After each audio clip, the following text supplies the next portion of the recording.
Silent Worker Meet. C'est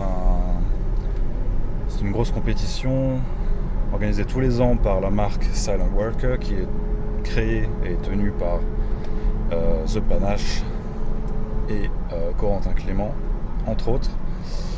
Ce sont des grosses compétitions maintenant, des sortes de All-Star Game à la française. Devrais-je dire des sortes de mini Sheffield à la française. Alors pour ceux qui ne connaissent pas Sheffield, je vous laisse vous renseigner. C'est, pour le coup, c'est la grosse compétition All-Star en powerlifting, la plus grosse au monde. And welcome back to Sheffield 2025. This is the toughest competition in the IPF. Last year, 51 world records broken. How many might be broken this year? Who knows?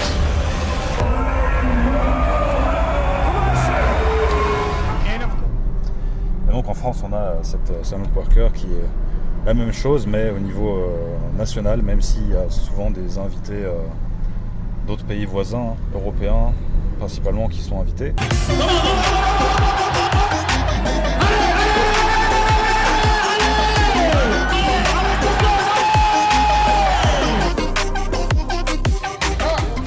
Bref, donc cette compétition, je ne devais pas la faire de base, c'est la première chose importante à dire. Je devais participer hier au championnat de Suisse romande qui se tenait à Lausanne, mais je ne les ai pas faits parce que j'ai considéré que l'organisation n'était pas à la hauteur. C'est bien la première fois que ça m'arrive. C'est pas comme si j'étais particulièrement compliqué ou pointilleux ou exigeant, je dirais. Non, ça fait 6 ans que je fais des compétitions, ça m'est absolument jamais arrivé. Donc c'était un gros bordel, j'irai pas à fond dans le détail, mais pour les énumérer le plus rapidement possible.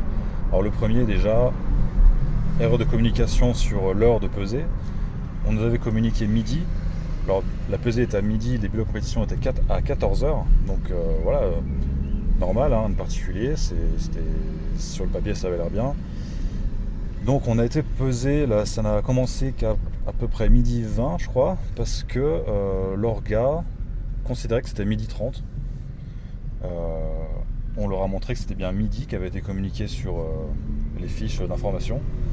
Alors grand étonnement, donc voilà, déjà premier point noir, pesée qui commence à midi 20, manque de communication.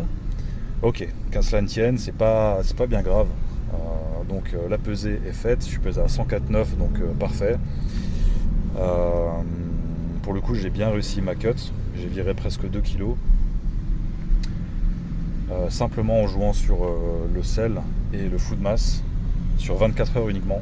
Donc je suis assez content de ça, même si j'étais un peu desséché, faut dire. Ensuite, on retourne à la grande salle, c'était à 5 minutes à pied. Et là, on attend le check matériel. Parce qu'il faut savoir qu'en compétition, il faut toujours faire le check du matériel et qu'il soit approuvé par un membre de la team, un jury, pour pouvoir faire la compétition. Sauf qu'il n'y avait personne. Donc moi, j'ai demandé un petit peu autour de moi qui savait quoi. Est-ce que c'était là? Est-ce que c'était là où il y avait la pesée? Personne n'a su me dire. Alors quelqu'un m'a dit que c'était là où il y avait la pesée. Je me suis dit merde, mais c'est quoi ce bordel? Pourquoi est-ce qu'on ne l'a pas dit avant? D'autres me disaient non, apparemment ce sera là. Mais en fait, personne ne savait. Et en fait, on a été dans le questionnement total jusqu'à ce que quelqu'un débarque à 13h10 avec une box en bois, là, vous savez, les jumping box, là, les trucs de CrossFit. Elle pose ça là au milieu de l'allée, puis voilà, apparemment c'était là le matériel, le gear check. Voilà, donc 13h10 pour un début à 14h, sachant qu'il y a le meeting technique à 13h30. Alors sauf cas contraire, mais dans ce cas-là, il faut le dire aussi, mais sauf cas contraire, le meet technique est obligatoire. L'année dernière, il y avait la même chose au championnat suisse romand qui pour le coup était très bien organisé à Genève.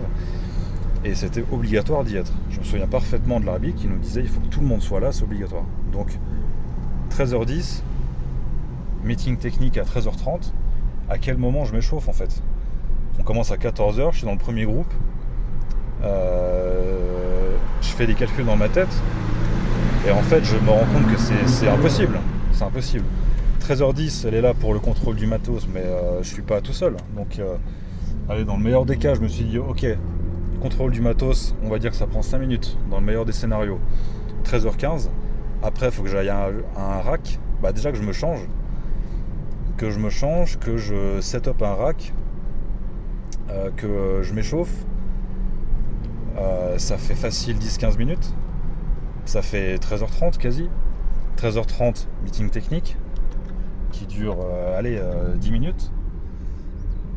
En gros, il me reste 15-20 minutes dans le meilleur des cas pour m'échauffer. C'est pas possible. C'est juste impossible. Je suis censé ouvrir à 240 kg. Je vois pas comment je peux m'échauffer, faire mes warm-up en 15-20 minutes pour monter de rien à 220 kg qui devait être ma dernière barre de warm-up. En fait, ça m'a juste énervé et j'ai essayé de me barrer. Tout simplement, j'ai pris mes affaires, je me suis barré. J'ai bien réfléchi et j'ai pensé que c'était la meilleure solution. Je le pense toujours, je n'ai pas de regrets. Il était hors de question que je fasse un truc à l'arrache sans chauffe correcte. Donc, je me suis barré et je me suis dit, pourquoi pas, je vais faire la combe de juillet, donc le Silent Worker Meet, qui sera le 18 et 19 juillet.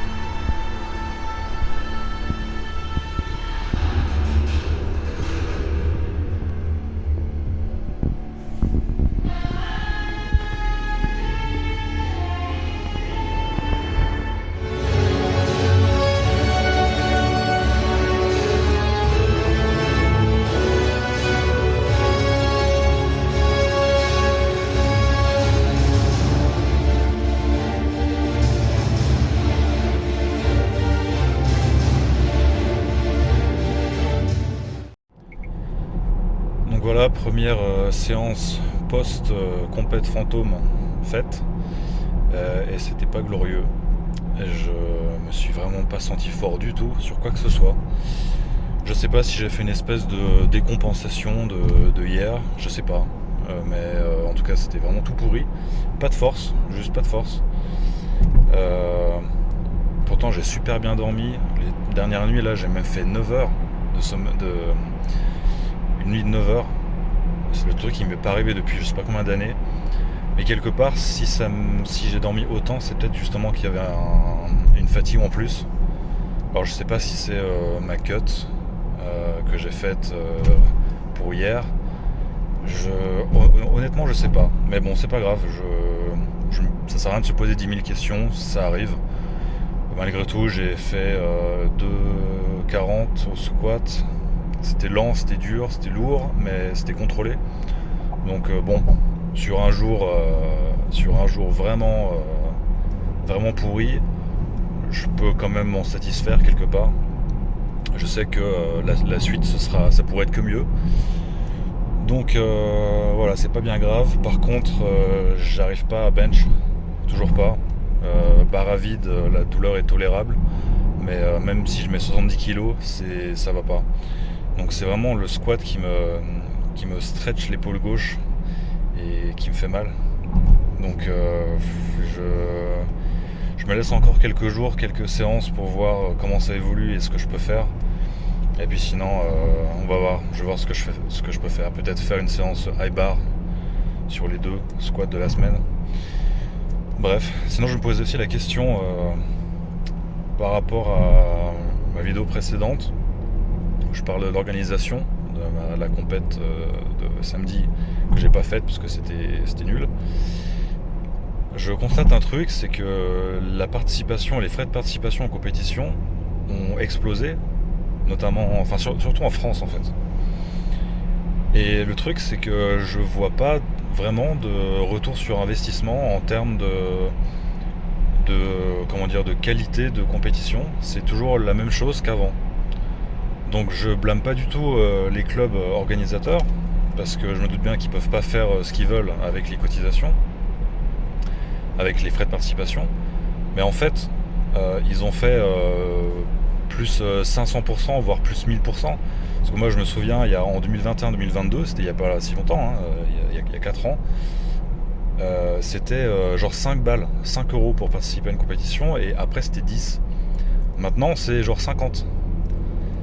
Donc 5 fois plus cher, minimum 5 fois plus cher, mais perso je vois pas de différence au niveau de la compétition en elle-même.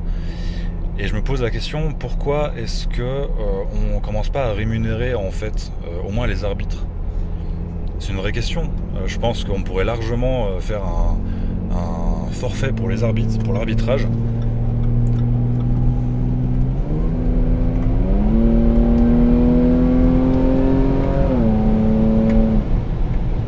Désolé, il fallait que je fasse une petite aberrance là.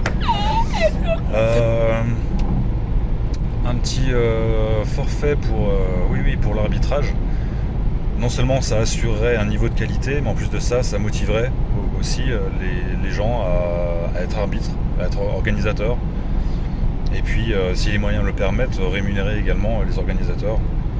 Mais je suis sûr qu'il y a moyen, même en prenant juste une petite part des frais de participation. Voilà, c'est une question que je me pose. Où va l'argent finalement? Où va ce surplus? Je sais pas. Peut-être dans la réalisation, les lives. Honnêtement, pour moi, c'est hyper secondaire, quoi. Ça sert à rien d'avoir un live professionnel si c'est galère en salle de chauffe, si le personnel est pas carré, l'organisation, je veux dire. C'est le premier truc, quoi. Et par respect pour les athlètes, il faut que ça... Aujourd'hui, petite séance à 3, la salle Omnisport. J'ai dû aller un peu en urgence, être sur la route un peu en urgence, et du coup je fais quand même un petit training, parce que faire un petit entraînement c'est toujours beaucoup mieux que de pas faire d'entraînement du tout. Et même avec un temps limité, il y a moyen d'optimiser pour faire un bon boulot quand même. Donc c'est ce qu'on va faire aujourd'hui. Retour en fait dans la toute première salle de compétition pour moi, parce que c'est là où j'ai fait ma toute première compétition en novembre 2019, c'était je crois, ou octobre. Donc j'ai encore des souvenirs très très vifs de cette journée où j'étais avec mon père, et où je me souviens, j'avais passé ma première 200 kg au squat en compétition, et parmi les spotters à ma gauche il y avait Pana. Grave à la bourre. Je squatte à 2 secondes du timer, donc c'était vraiment juste. Cette fois, ça monte parce que la barre, elle grippe. Bon, c'était pas... J'ai dû me battre quand même pour la monter, mais j'étais fatigué de l'essai d'avant. Je m'en souviens encore très bien. C'était à l'époque où il était pas encore très connu. Je me souviens, il faisait genre 1000 vues sur ses vidéos YouTube. Et j'étais allé le voir après la compétition, je lui avais dit que j'aimais bien ce qu'il faisait, parce que je le suivais déjà, même s'il n'était pas du tout connu, enfin, du moins très peu connu. Et je l'avais encouragé justement à continuer. Je lui ai dit à quand la nouvelle vidéo, tout ça. Puis il m'avait dit ça va dépendre du monteur YouTube, qui était j'imagine Anissa à l'époque. Bref, voilà, c'est de bons souvenirs. Donc on va essayer d'honorer ces bons souvenirs en faisant une bonne séance. Voilà, c'est parti.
C'est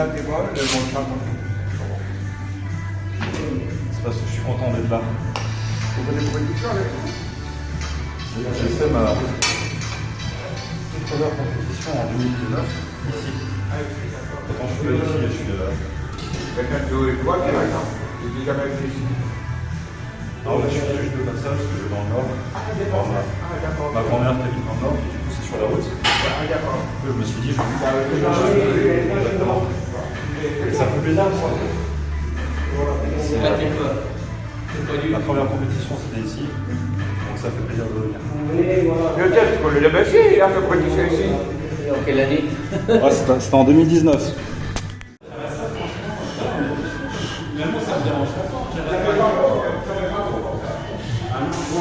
Vaya, ya,